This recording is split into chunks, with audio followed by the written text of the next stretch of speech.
A silent frost laced the withered barley fields of Flanders. Beneath the gray, unrelenting sky, the land held its breath tight, brittle, breaking. No birds sang, no dogs barked. Even the wolves had retreated to deeper woods. Candlelight flickered behind warped leaded glass, trembling with each gust that pushed through warped shutters. A breath fogged in slow prayer above empty bowls, silent grace before nothingness. The wind crept through abbey cloisters and hollow trees like a ghost searching for warmth.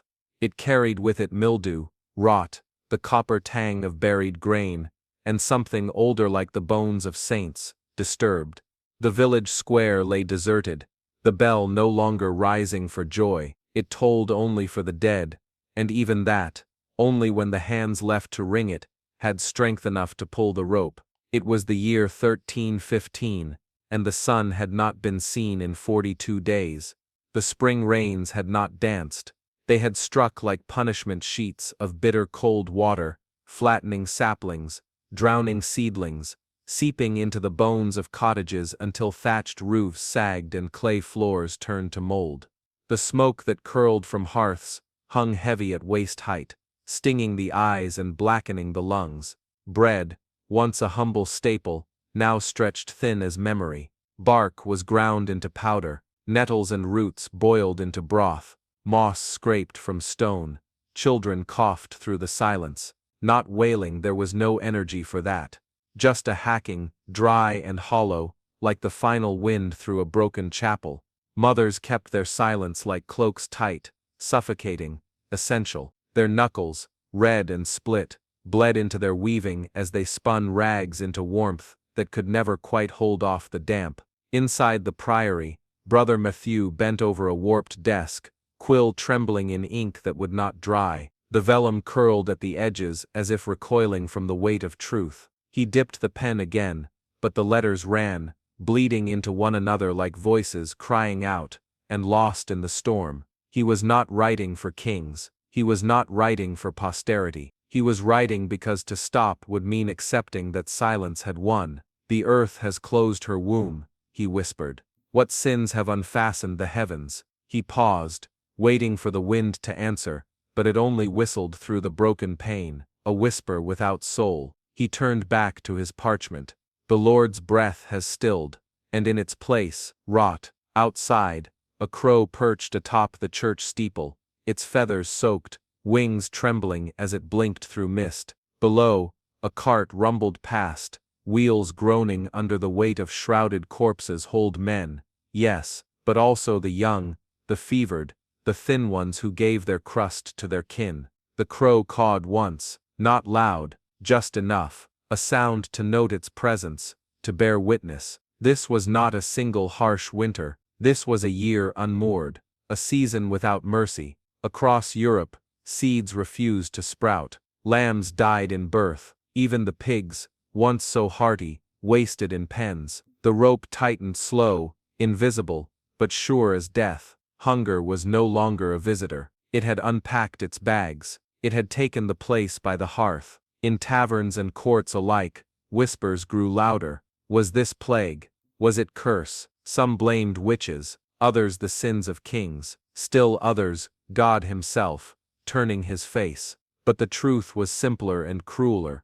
The rains had come when they should not, and the skies would not dry. In Bruges, a baker was stoned for hoarding flour. In Rouen, a priest wept over empty chalices. In Bremen, a mother sold her last shawl for a single turnip, already soft with rot. Brother Matthew wrote of these things, not with outrage, not with judgment, but with grief so soft it burned. We are not tested, he penned. We are abandoned.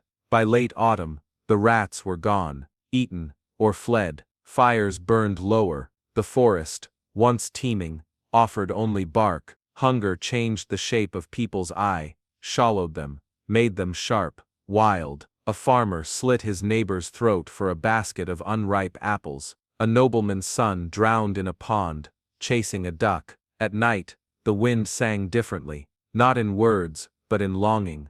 It moaned against the priory walls like a mother mourning her lost child. Brother Matthew lit another candle, though wax too was scarce. His fingers trembled as he wrote, "Will spring remember us?" One dawn, he walked the length of the village, passing closed doors and shuttered windows. He passed the square, where once music had danced. Now, only a gallows stood unused, but not untouched. Its rope swayed in rhythm with the trees, an answer to a question no one dared voice. He paused beneath it, and looked to the sky. A smear of suna pale disk-dried to pierce the gray.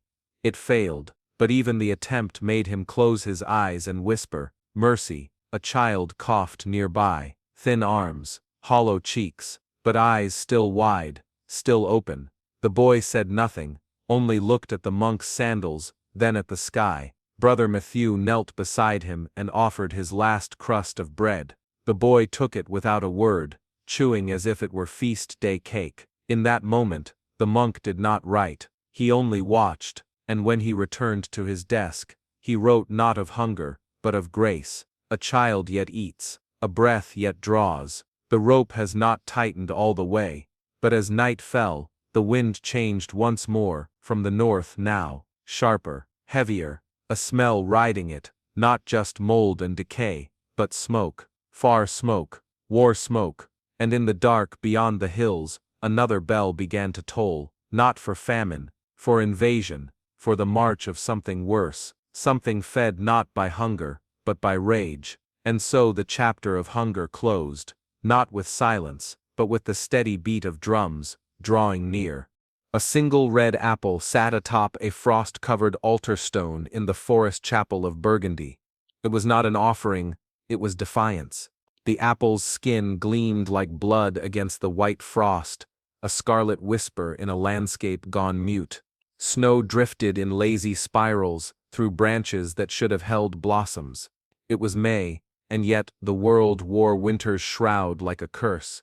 No birds sang, no bells rang, only the hush of snow landing on old stone, and the occasional groan of wood contracting in the cold. Lady Aveline stood barefoot before the altar, her toes blue with cold, cracked and bloodied by thorns hidden beneath the snow. Her breath curled like ghosts, as she whispered a prayer that no longer asked for deliverance, but for understanding. What lesson is buried in this cold? Her voice, thin as parchment, dissolved into the fog that lingered among the trees. Behind her, the chapel stood half swallowed by moss and ivy. The once bright stained glass lay shattered on the floor, its fragments buried beneath layers of ash and frost. The Virgin's face was gone, obliterated by time or fury, but the curve of her outstretched hand remained, reaching blindly toward the heavens. Down in the valley, the land was dying in slow motion. Where golden wheat once rippled, now there was only mud. Thick, sour and ankle-deep, it sucked at boots and spirits alike. The peasants no longer looked to the sky in hope, but in accusation. The sun had not warmed their fields in 2 years. What once was blessing now felt like betrayal. Songbirds froze mid-flight. Rats ran fat through the grain that hadn't yet molded. The root cellars flooded, and the wine spoiled. Even the nobles thinned. Hunger gnawed without discretion. No title, no land, no name could stop the cold from settling into the bones. Lady Aveline, once draped in silks embroidered with grapevines and gold, now wrapped herself in furs stiff with age and rot. Her fingers had forgotten the weight of rings. Her halls, once loud with minstrels and clinking goblets, now echoed with the shuffle of starving servants, the soft cough of children wasting away. She had watched her vineyard die vine by vine, its twisted arms reaching out, as if begging her for warmth. She could not save them, nor could she save her people. Her husband's once proud cellar, home to vintages older than some kingdoms, had become a cavern of cobwebs. The barrels had rotted, the wine bled away through swollen cracks. Rats danced among the dust, feasting where kings once drank. In monasteries, monks debated sin and salvation, scribbling with numb fingers by candlelight, searching for meaning in scriptures that had never prepared them for this. Some wrote of divine punishment, others of trials foretold. Outside, however, No pen could capture what the body knew: hunger, cold, silence. Beggars did not write. They simply curled beneath eaves, their stories written in the snow around their breathless mouths. The fields became cemeteries, and the cemeteries turned into fields again, as frost bloomed over the shallow graves dug by hands too weak to dig deep. Every morning, Evelyn came to the chapel, not to ask, to endure. She lit a candle, though the wick sputtered in the damp. She spoke, though the silence swallowed her words. And she watched. One morning, she saw something she did not expect: laughter. It rang out through the valley, like a bell from a forgotten tower. A child's laughter, bright, strange and clean. It startled her more than any scream could have. She turned and saw a girl no more than 8, spinning barefoot in the sleet. Her breath coiled in the air like silver ribbons. Her dress was threadbare, her toes purple, but she danced, her arms outstretched, her feet stamping frozen earth into rhythm. She did not shiver. She did not cry. Her face lifted to the sky as if it were summer. Snow clung to her lashes like diamonds. Evelyn did not move. She feared that if she breathed too loud, the vision might vanish. What was this? Madness? Faith? Or something worse? The air around the girl shimmered like glass-like heat, but there was no warmth. Just a stillness. A moment suspended, impossible. And then, it passed. The girl collapsed into the snow and laughed again, rolling like the earth had turned soft. Evelyn stepped forward, lips parted to speak, to cry out, to warn, but no sound came. The girl vanished behind a drift. For a moment, the noble woman's hand reached for the red apple on the altar, her fingers trembling as if it might bite her. That apple, plucked from the last living tree in her orchard, placed here not as tribute, but as a question. It had not rotted. It had not withered. Even after 3 days in the frost, it gleamed. Evelyn stared at it now, and saw not fruit but defiance. Perhaps that was the lesson.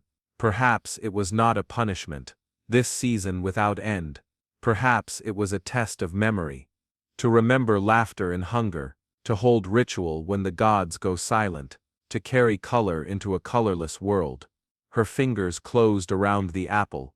It was cold, hard, unyielding, but real. She turned back toward the path, feet bleeding, breath short. The wind picked up, dragging her furs behind her like a banner. The valley below shimmered, not with snow but with the slow glow of torches. Her people, few as they were gathered near the vineyard. She saw movement, arms raised, lanterns bobbing, not protest, not prayer, work. They were digging. Even in the cold, even in the rot, they were planting again. It made no sense. The ground was too hard, the seed too old. But they planted. Evelyn's throat caught. She did not cry. She walked. One step, then another. She held the apple in her hand, high not like a gift, but like a banner, a symbol. Let the heavens see. We remember sweetness. We remember warmth. And we will not go silent into ice. The snow softened beneath her steps, not melting, just gentler, less sharp. Somewhere behind her, the candle flickered once, then caught. Its light stretched tall, unbothered by the wind. The girl was gone, but her laughter remained, echoing faintly against the chapel walls, like a song that knew no season.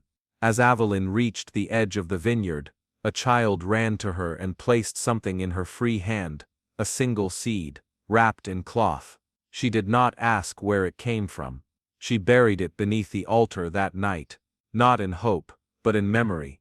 The frost would come again, the hunger would bite again, but there would be a day someday when someone would dig there, and find not bone, but root. The apple remained atop the altar, glistening in moonlight, untouched, a beacon for those who forgot what sweetness was. And above it, for the first time in 2 years, a crow called out from the trees, not in warning, but in welcome. Somewhere east, beyond the hills, a rider approached, a cloak tattered with travel, a letter sealed with the king's wax, bearing news that would turn this famine into fire.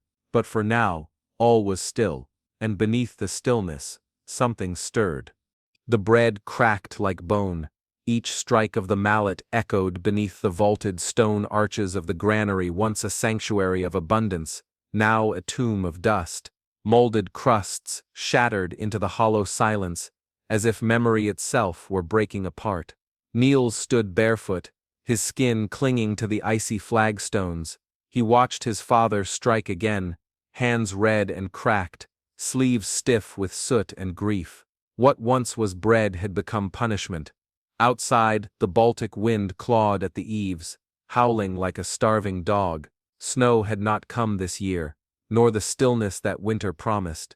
Instead, the sky wept with rain and salt, and the sea churned with hunger.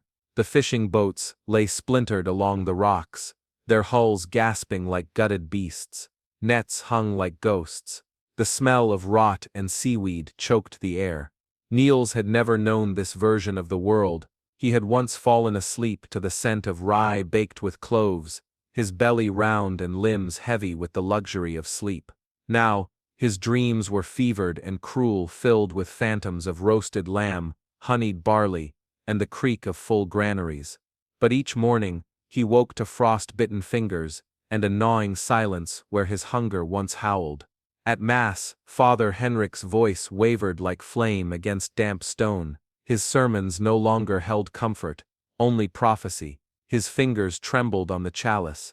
Even Noah's flood began with rain, he whispered, eyes hollow beneath his woolen hood. We have invited this famine. Pride feeds no mouths. The congregation no longer murmured amen, they merely nodded, lips cracked, eyes sunken like abandoned wells. They had grown quiet in their desperation. Faith had thinned like soup drawn too many times from an empty pot. One afternoon, a scream pierced the sky like a blade. It belonged to a woman with a baby swaddled too loosely.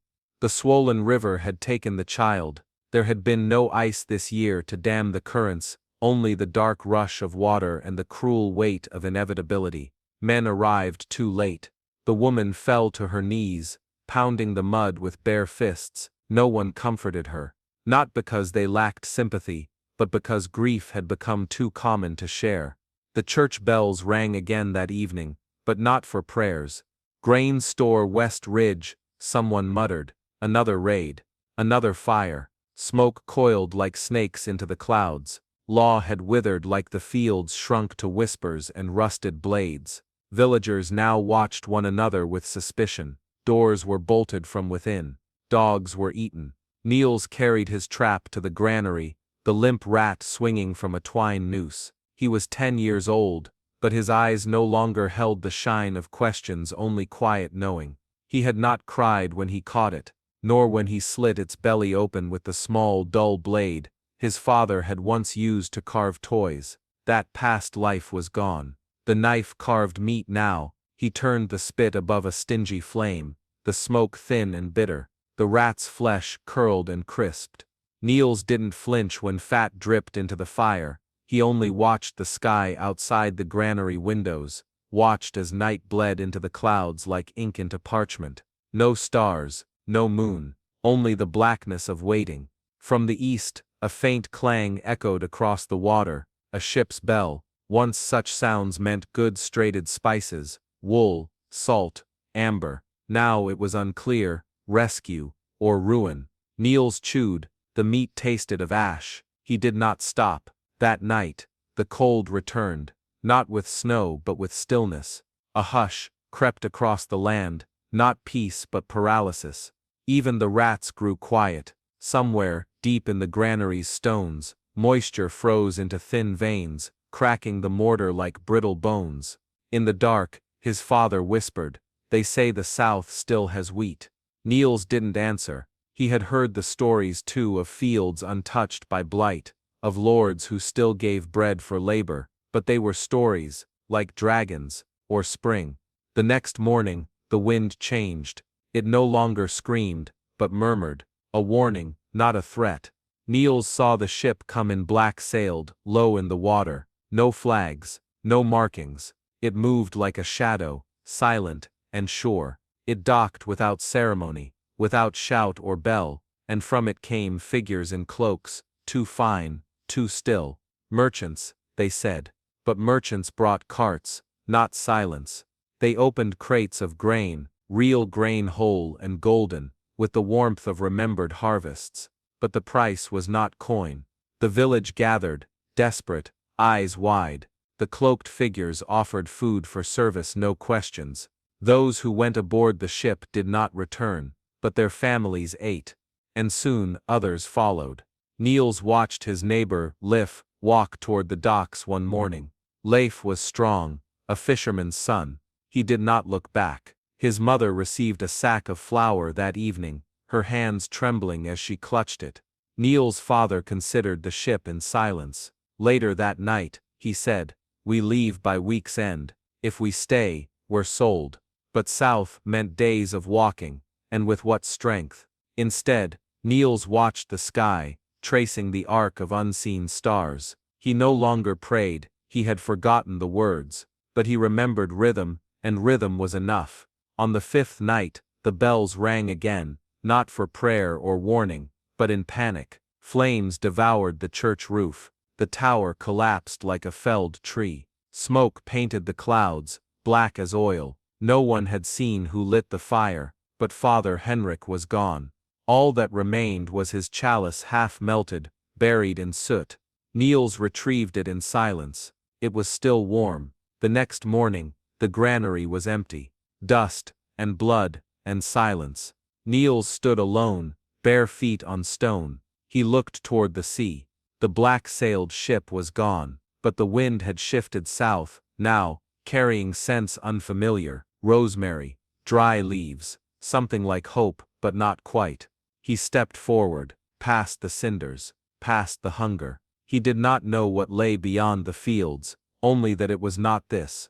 The horizon waited, wide, gray, trembling, and as Niels walked into it, the sky cracked slightly open, just enough to suggest the memory of light. Not dawn, not yet, but something coming. A child's first cry split the silence like a hairline crack in ice. It was not a wail of strength, but a whisper, thin, wavering. A breath that seemed already borrowed from death's domain. Sorana cradled him close, her fingers trembling, not from awe, but starvation. The blood on her palms steamed briefly in the cold before surrendering to the night. Outside the hut, the snow fell again, insistent and unseasonal. Spring had been promised, yet the wind still howled like a scorned spirit. Ash clung to every roof. The chimneys no longer sighed, they choked. Inside the village, nothing moved. The fiddles slept, the bread ovens slept. Even the dogs had stopped barking days ago, their bellies long hollowed by the endless April frost. Sorana rocked the newborn by the hearth, though the fire was a lie built from splinters of a dismembered stool and the hem of a broken chair. A glow, not a flame, just enough to trick the eyes, not enough to fool the bones. She wrapped the child in flax cloth older than her own memory, pressing the carved bear amulet against his chest. Its edges, worn smooth by time and grief, seemed to hum with silent duty. "Let the beast guard you where warmth cannot," she whispered again, her voice cracked like old bark. In the shadows, the mother lay unconscious. Her breath came thin like reeds bending in marshes before the flood. No one stirred to help. There were no aunts, no grandmothers, only shadows on the walls. By dawn, the snow had buried the wagon wheels. The blacksmith's forge stood frozen, its coals long since wept into ash. The horses coughed in their stalls, their hooves pawing at frozen straw. Their ribs jutted like broken fence posts. One mare tried to rise and collapsed again, her breath misting above her in weak halos. The villagers no longer spoke in daylight. Their words had grown too costly. Each syllable was a calorie lost. Instead, they watched the treetops for signs, the clouds for omens, the earth for signs of decay or mercy. And yet, something stirred. The bishop's caravan had vanished into the fog, leaving behind only churned mud and doctrine. His parchment scrolls had promised salvation through penance. His words were velvet-wrapped blades. "This frost is God's breath," he had said. A reminder of Eden's gates, sealed to the sinful. But Zorana had seen his eyes. He too feared the quiet. He too smelled the rot beneath the snow. She stepped outside, baby pressed to her chest, and scanned the tree line. Her brother had vanished there months ago, chasing rumors of boar or berries or death. All the same now. Some said the forest spirits were reclaiming the land, that men had broken the unspoken pact between wild and waking life. Elders had tied bells to willow branches, pleading for ancestral dreams to awaken and guide them. But even the bells had stilled. No wind came to stir them. Zorana knelt and pressed her fingers into the soil. It was soft, not thawed, but softened, as if something below had begun to breathe or stir. A warmth that was not from sun or spring. She stood quickly, shielding the child's face. That night, hunger took the butcher's wife. No one wept. There were no tears left to give. Only the faint clink of her wedding band, laid gently on the chapel's step, beneath the statue of Mary, whose own face had cracked from the cold. Yet within Zorana's hut, the child lived. He fed, weakly, greedily, defiantly. And in the days that followed, though the snow refused to retreat, others came to Zorana. A child with a cough, a man with frostbite, a girl who had not spoken since her father vanished. She saw them all. She gave what little she could, salves made from dried root, warmth from her own breath, prayers carved in silence. The villagers began to speak again, but only at her door. They did not bring gifts. There were none left, but they brought presents, eyes that dared hope, and presence was its own currency. Then came the day of ash. The sky turned red with dawn, but it was not sun, it was smoke, thick, acrid, unnatural. Not from hearths, not from wood, something deeper. The men had set fire to the forest edge. A last act of desperation, to drive game from hiding, or perhaps, to banish what lurked beyond. But the forest did not scream. It breathed. The smoke curled upward, then flattened, as if smothered by a hand too large to see. The flames consumed only what had already died. No deer ran, no birds fled, only silence came, thicker than smoke. That evening, a man emerged, gaunt, wild-eyed, wearing furs crusted with blood. Not his, he bore no wound, just a staff carved with strange runes, and a bundle tied at his waist. Mushrooms, black and glistening like eyes. He said nothing, only knelt before Zorana, and placed the fungi at her feet. "I followed the bells," he whispered. He had been gone a year, thought dead, yet here he stood, leaner, sharper, somehow, older.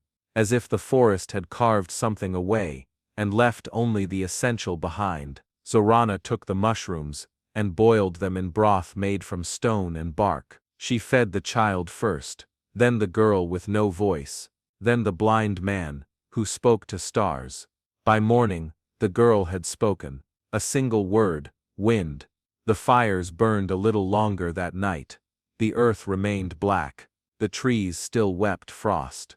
But something had shifted, not in the air, but beneath it, a tension, easing. A thread pulled taut for too long, now beginning to slacken. Zorana stood at the edge of the village. The baby in her arms looked up, not at her, but past her, to the hills, where the wolves once cried. A new sound came. Not music, not mourning, something older, a deep, guttural chant, carried on a wind that smelled not of rot, but of rain. She turned to the forest. Somewhere within, the bells were ringing again, not in warning, but in rhythm, as if the sleeping ancestors had stirred at last. The baby laughed, a tiny crackling sound, like kindling catching flame, and Zorana knew, this breath was not his last. Not yet. She held him higher, toward the sky smeared with ash and thaw. "Let them see you," she murmured. "Let the old gods and the new, let the dead and the dying, let them witness that we are not gone." Behind her, footsteps, Not one, many. The villagers, drawn by the laugh, by the chant, by the scent of change. No one spoke. Together they watched the ridge, where once was only snow. A single sprout broke through, green, delicate, alive. The forest was not done speaking, and neither were they. The alley reeked of decay, not the kind that comes with age, but the slow, crawling rot of something once sacred, now discarded.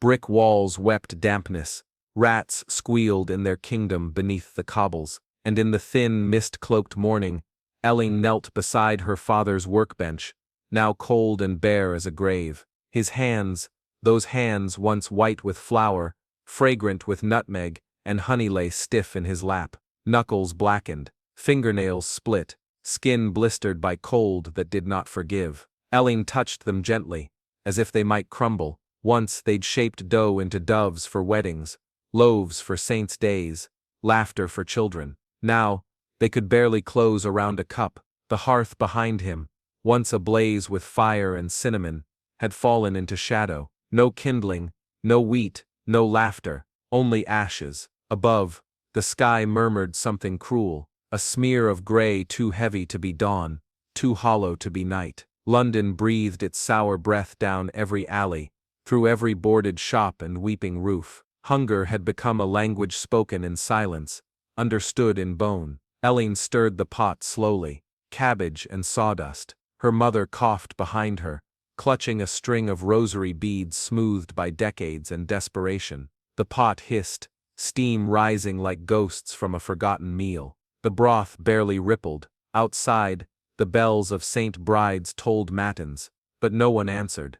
The church spoke of penance, of divine will, but its candles flickered for nobles. The crown spoke of duty, of unity, but sent only tax collectors and soldiers who flinched at plague boils. No bread, no coin, no mercy. Still, the baker's family did not beg. They watched the world shrink window by window, neighbor by neighbor. Even the pigeons had grown thin, even the wind had grown quiet. One morning, when the cold had stolen the color from her mother's cheeks, and her father had stopped singing in his sleep, Elling rose before the sun. Her breath came out in silver ribbons. The streets were empty, save for the sound of snowflakes kissing slate. She walked beyond the walls, past the frost-cracked stones, and the abandoned cider presses, to the fields that once promised plenty. Frost glittered across the stubble, like shattered glass. Every stalk, every stem, was a memory of what should have been.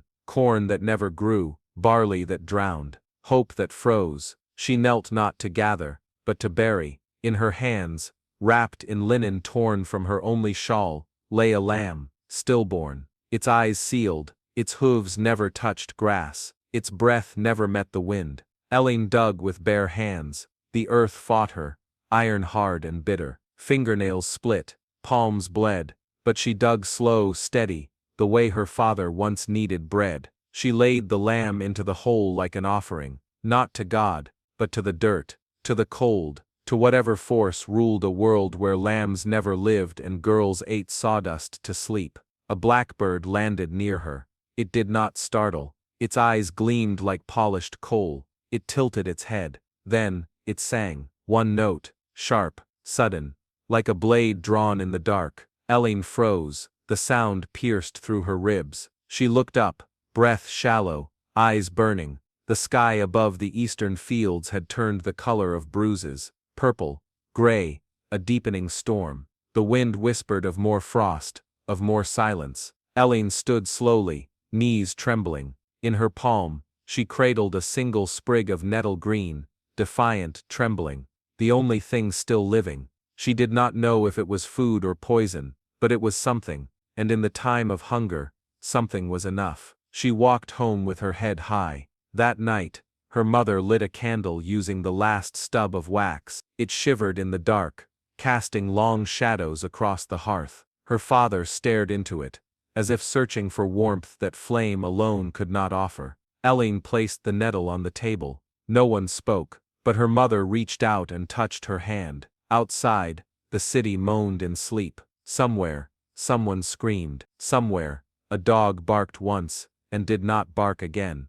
but inside, the candle glowed. It glowed until the wax ran like tears down its side. The next morning, Eileen woke to crows on the windowsill, 4 of them, silent, watching, not moving, just waiting. She rose, pulled on her boots, one split at the toe, the other stuffed with rags, and stepped outside. The market was closed, the fishmongers gone, the alehouse doors chained shut, but at the edge of the square, where the frost had turned the cobbles white, she saw a boy, thin, wide-eyed, holding a bundle. She approached. He said nothing, just opened the cloth. Inside, a half-loaf of rye, stolen, maybe, or given by a dying mother. She did not ask. Instead she broke it, gave him half, took half, and they ate, standing in the cold surrounded by silence. He smiled with his eyes. She turned without a word and walked away. Later, in the same alley where her father's hands lay useless, she wrote a prayer into the soot on the wall, not in Latin, not in script, just lines, 5 tall marks crossed with a 6th, one for each day since the lamb, one for the days she survived. By spring, that wall would bear dozens. The city would not remember her, but it would remember the marks, the hunger, the cold, the girl with soil under her nails and nettle in her hand. And when the thaw came, when the Thames cracked and groaned and gave way, Eileen would be ready, because beneath the rot, beneath the silence, something else was stirring. Not hope, not yet, but grit, a kind of courage born from frost and famine, the kind that does not sing, but endures. And beyond the city walls, where the fields lay sleeping, a single crocus had broken the ice, just one, but enough to promise that the story would not end in ashes, not yet, not here, and not with her. The candle flickered in protest, its flame bending like a monk in prayer. A draft had crept in from beneath the stone archway, not wind, no, but something colder, older, the kind of cold that settled into the soul. Outside, the cliffs of Leon stood like broken teeth against the sea, gnashing against the tides. The monastery crouched above, cloaked in the damp breath of storm clouds and history. Brother Jamie's quill scratched the vellum like a dying insect. Ink stung his cracked fingers. The script he copied bled into the parchment, a litany of the dead. In the year of our Lord, markets fell silent, bread ceased to rise, faith grew thin. His Latin blurred with tears, or perhaps just the sting of candle smoke. He worked beside the library's frost-kissed walls, where saints' eyes watched from faded manuscripts, and centuries-old ink had started to curl like skin in fire. The damp devoured everything, even memory. Rats no longer bothered with the scrolls. There was nothing left to eat. The brothers no longer sang. Their voices, once lifted in early light, had vanished into hunger. Now, they murmured prayers only when they could stand the breath to do so. The stew was mostly brine and bones, flavored with guilt and salt. Once, there were goats. Now, there was seaweed and silence. Outside, the sea screamed like a widow, and within, Jamie's hands trembled not from age, but from the knowledge that God's silence had become more present than his word. He had once dreamed of divine things, golden halos, celestial gardens, voices that sang through stone. But now, his sleep was haunted by fire and frost. A cathedral burned beneath a sky of ash, and above it, the Virgin wept icicles from her eyes. The bells rang in fog, unseen hands pulling ropes. He never told the others.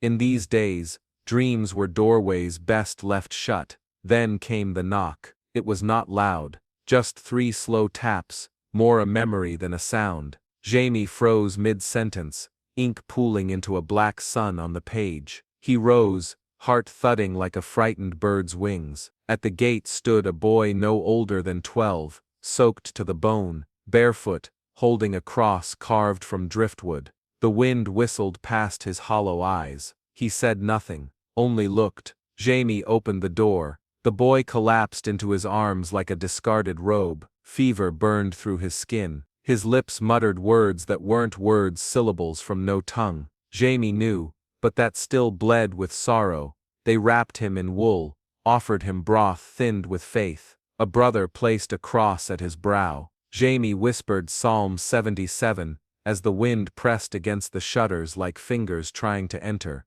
When dawn broke, so did their illusion. The boy was gone. No footprints on the straw, no indentation where he lay, just the wooden cross, resting on Jamie's cot like a forgotten prayer. The others searched.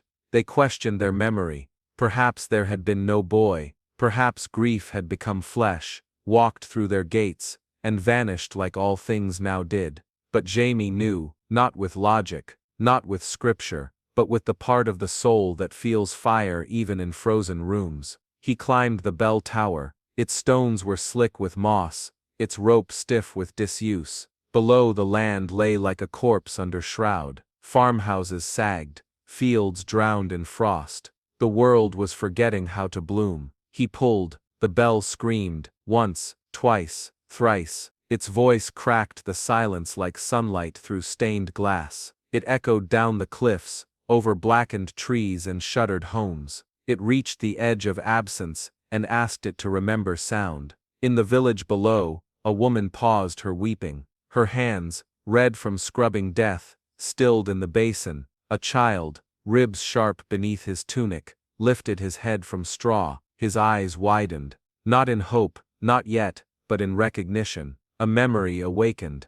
Bells once meant life. They once meant bread, and weddings, and warmth. Now, they meant something had survived. The sound rang for a minute, maybe less, but in that breath of metal and faith, something shifted. It was not salvation. It was not enough to raise crops from frost, or bodies from earth, but it was a defiance, a reminder that within the stone skin of this dying world, hearts still beat, hands still wrote, voices still called. Jamie descended the tower, not with hope, but with fire. He returned to his texts, but no longer copied the past. That day, he began to write a new account, one not of saints and emperors, but of wind and loss, and the boy with the hollow eyes. He wrote of how silence had become the world's master, and how, in a single chime, it had been named. And as he wrote, the fog outside began to lift not in retreat, but in respect. The next night, another knock, but this time, no child, only a woman with raw hands and a shawl, stitched from memory. Behind her, 3 others, then 7, then a man with a torn cloak, and a loaf of frost-bitten bread. Word had traveled not by mouth, but by sound. The bell had spoken, and in a world that had forgotten language, even the faintest voice was a map back home. Brother Jamie, the man who once feared his own dreams, now dreamed again, of bells that summoned not death, but stories, of children born in winter, who would never know a world without ringing. And somewhere, unseen but felt, the carved cross on his cot glowed in the candlelight, as if it too remembered. Tomorrow, they would teach the new ones to read. Tomorrow, they would boil herbs from the cliffs, feed bodies as well as minds. Tomorrow, they would ring the bell again. But tonight was for the silence after sound. A silence, not of absence, but of listening. A silence, waiting for the next chapter.